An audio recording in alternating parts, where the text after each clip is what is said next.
lampu cerah, laser padu, UV mantap. Lampu ni dia bagi kau ketiga-tiga cahaya, lampu putih, UV dan juga laser. Bentuk dia cantik dengan garang tu dah tak boleh nak disangkal dah. Di belakang dia ni, satu titik ni adalah glass breaker.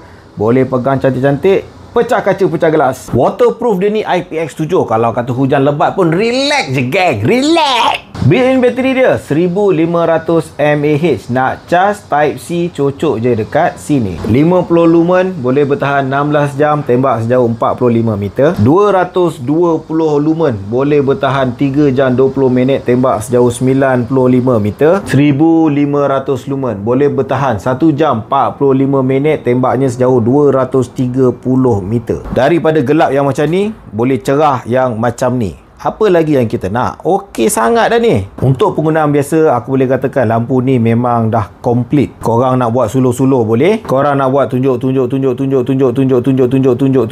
pun boleh. Cuma tang UV ni je lah. Aku tak tahu apa benda yang boleh digunakan untuk orang biasa.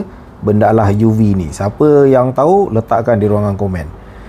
Macam kotor pula bilik aku ni. Nampak segala mak nenek abuk. Barang baik harganya kencang, itu perkara biasa geng. Janganlah marah. Pegang dekat tangan sedap, penggunaan pun senang. So pendapat korang macam mana?